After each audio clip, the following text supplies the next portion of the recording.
Hi, I'm Robin. I was really hoping I could cut it out with these fucking talk fast, eat ass videos, but Dictator McBitchnuggets decided to play his hand, so here we go.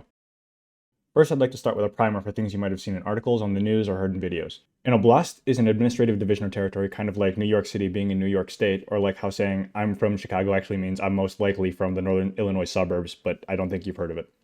So, when you hear Kyiv Oblast, it doesn't mean the city of Kyiv, it means the Kyiv region and its surrounding towns and villages. Slava Ukraini is a part of a Ukrainian call and response salute meaning glory to Ukraine.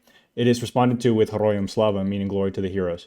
This greeting became the official greeting of the Ukrainian Armed Forces in 2018 and is now used by civilians to show national pride. Now on to the war stuff. Thursday morning the 24th, I woke up with a hangover and the news that Russia had begun its invasion of Ukraine. Fuckface publicly announced it to be a special operation in the Donbass region to demilitarize and denazify Ukraine, which incidentally has a Jewish president. This video was later found to contain metadata indicating that it was recorded on Monday, February 21st, 3 days before the beginning of the invasion, meanwhile still planning peace talks to occur on the 24th, which naturally were never intended to happen. Several calls to remove the Russian representative from the UN Security Council were made by various nations, ultimately to no avail. A vote to condemn Russia's invasion of Ukraine was held before being vetoed by the Russian representative, who, incidentally, is currently the presiding president. This is due to the position of president being a rotating position within the UN, and Russia's turn happened to be the same month that their dictator decided to invade. What a coinky-dink.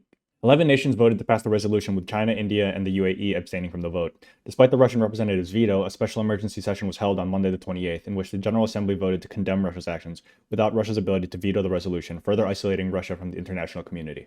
International heads of state from the vast majority of countries have publicly denounced and condemned Pussy McBitchnuggets invasion, with a few exceptions from Russian proxy states, dictators, and politically comparable nations. Most noteworthy would be China, which refuses to use the word invasion, considering their intention to proceed similarly with Taiwan, and is currently praising Fuckface's idea of peace talks in Minsk. Minsk happens to be in Belarus, Ukraine's northern neighbor and Russia's limp-dick, knob-gobbling military vassal state, led by similarly limp-dicked, taint-licking dictator Alexander Lukashenko. My condolences to the repressed Belarusian majority who've tried unsuccessfully to remove this brown-nosing cocksneeze from office pretty much since he assumed power in 1994. The following war developments were reported by the Ministry of Defense official notices, as well as the independent Ukrainian publication, the Kyiv Independent. The Russian invasion began at 5 a.m. early morning Thursday, February 24th, ahead of the aforementioned peace talks that were scheduled to prevent escalation. Initial Russian shelling targeted military bases, airfields, and anti-aircraft emplacements in an attempt to cripple Ukraine's defensive capabilities. Fortunately, the Ukrainian military was on high alert thanks to intelligence reports indicating that Russia was preparing for invasion, and their air force had been dispatched prior to the attacks. Military invasions began in the territories of Luhansk, Kyiv, Chernihiv, Sumy, Kharkiv, Kherson, Mykolaiv, and Odessa oblasts with jets, infantry, tanks, and artillery. By 7 a.m., not long after the initial attacks on civilian infrastructure had begun, including Lutsk and Kramatorsk airports, an airport tower in Odessa Oblast, and a residential building in Brovary in Kyiv Oblast. Fierce fights raged as the invading force advanced from Ukraine's northern and northeastern borders, as well as from the southern occupied Sevastapol and Crimean Peninsula, destroying military and civilian structures alike, including homes and hospitals. At 4:30 p.m., Russian forces had pushed into the Chernobyl exclusion zone, and by 7 p.m. captured it and took its staff as hostages. The area remains under Russian control, who threatens to destroy the facility if Ukrainian forces attempt to retake it, or if international forces intervene. Friday the 25th, attacks continued along all fronts, with Russian attacks on civilian buildings and infrastructure increasing. By 10 a.m., the Ukrainian Ministry of Defense had issued instructions to civilians on how to construct Molotov cocktails to aid army and territorial defense forces. Ukrainian defense, in addition to conventional skirmishes and anti-aircraft defense, now prioritized identifying and neutralizing sabotage and infiltration units targeting critical infrastructure and placing various markings on roads and buildings for nocturnal aerial navigation. At 2 p.m., an orphanage in the small town of Orzel was shelled by the volley fire stream Khrad. In Sumy Oblast, the Russian Hurricane missile system hit a storage facility and a kindergarten. Over the course of the day, Russian losses exceeded 1,000 casualties, the single highest day of losses in Russian history. Saturday the 26th, I was woken up with air raid sirens and spent my early morning in one of our local bomb shelters. While Lviv is still an unlikely target for invasion, there is still lingering danger from Russian attacks. Between midnight through midday, Russians launched a desperate offensive on Kyiv, attacking thermal power plants, metro stations, the Kyiv Zoo, and warehouses in an attempt to get significant footing within the city and land paratroopers within range of capturing the capital. Ukrainian forces held back the Russian invasion and managed to retake the captured Kyiv hydroelectric power plant. Shelling and skirmishes continued throughout the day in every major city except Lviv. Saboteurs continued to be captured in Kyiv and in other cities. At 4 p.m., a Russian warship hit its own military plane with a missile. I find this comedic. Ha.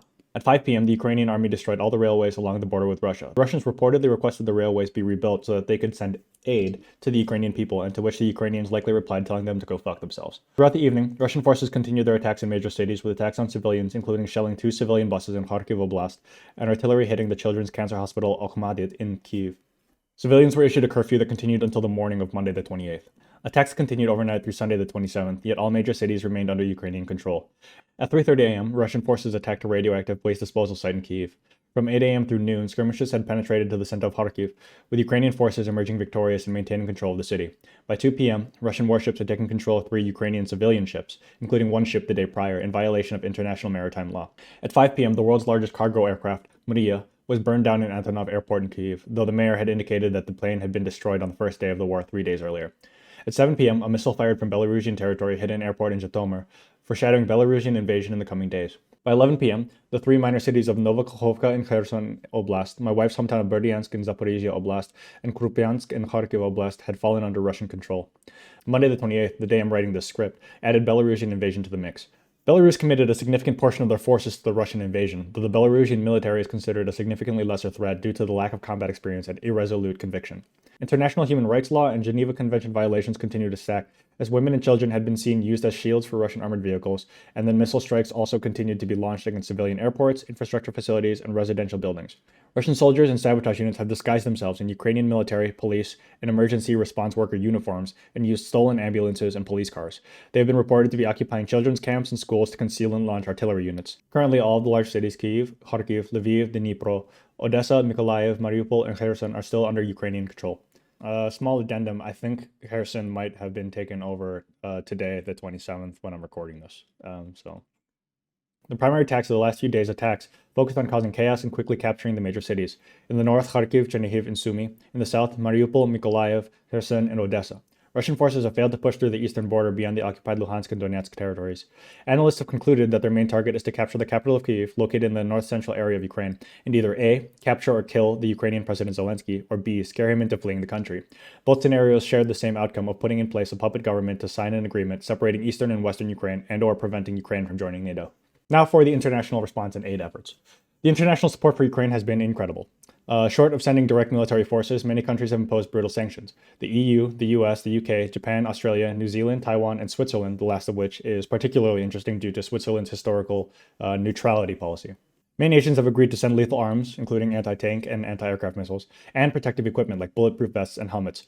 Most notably here is Germany, who since World War II has abstained from sending lethal arms to any country. Tens of millions of dollars were donated in cryptocurrency, including Bitcoin, Ethereum, and US dollar coin. The US announced $45 million in aid while asking for $6.4 billion in further aid from Congress. The EU agreed on a €450 million package to Ukraine. Rallies and protests have been organized in Japan, Iran, Australia, the US, Italy, Ireland, France, Georgia, Turkey, Argentina, Brazil, Mexico, Peru, and yes, even Russia. Many companies, including Shell and BP, have divested from Russian oil companies. The EU has recommended fast-tracking Ukraine to become a member state of the European Union and have already agreed to integrate Ukraine into the EU electric grid within the coming weeks. The United Nations held a rare special emergency General Assembly to condemn Russia's invasion. But in the midst of all the worldwide support for Ukraine, I feel like I gotta slide in some sauce for a moment. While the international response has been great, there have also been clear representations of Eurocentric, racially biased preferential treatment in the coverage of this war and the aid being offered. Black and Indian refugees are being abused, harassed, and refused at the Polish border. Roma populations, most commonly known as Gypsies, in Ukraine are being entirely ignored. Politicians and well-intentioned civilians alike equate defending Ukraine to defending Europe and the West, and are therefore defending the entire civilized world. I appreciate the aid and exposure everyone is offering to Ukraine, but I gotta say, fuck off with these white savior circle jerks while simultaneously ignoring these same crises in black and brown communities and countries. Bitch ass. So here we arrive at my thoughts on the rest of stuff. Ukraine is winning, and not just winning. Ukraine is absolutely dunking on the Russian military, and poopy baby Putin is super, super pissed off. Reports have been leaked of meetings between Putin and his cronies in the Ural Mountains, and they severely underestimated the Ukrainian army. They're freaking out because estimates are saying that their invasion is costing $20 billion per day, and they were planning on being done in the first 2 to 3 days. A leaked memorandum, scheduled to be published on the 27th, details the insane vision Putin had in both resurrecting the Soviet Union and his ideas of the New World Order. Putin is insane and has invoked nuclear warfare, but not because he's intimidated by Ukraine or by the international community, but because he's at risk of being overthrown. Ukraine's unprecedented resistance and successes in defending their country have isolated Russia and its oligarchs. Cut off from SWIFT and most access to raw materials, the Russian military is no longer able to manufacture rifles and ammunition, much less smart weapons and missiles, nor can Russian oligarchs continue to finance their lavish lifestyles, as their bank assets are frozen and their luxurious property is being seized by national governments acting in solidarity with Ukraine.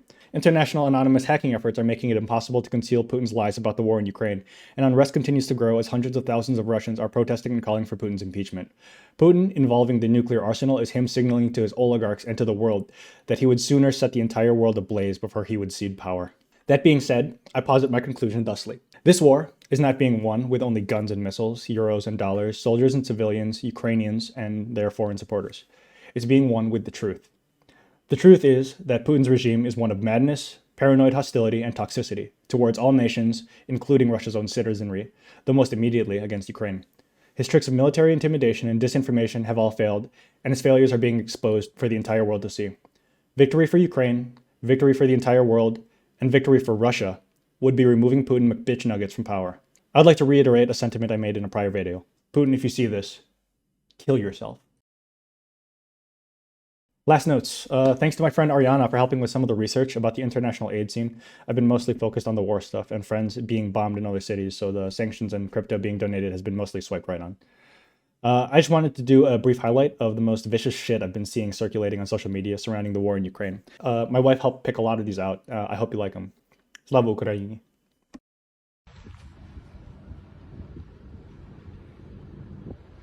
Ой, у лузі червона калина похилилася. Сломались, пацаны.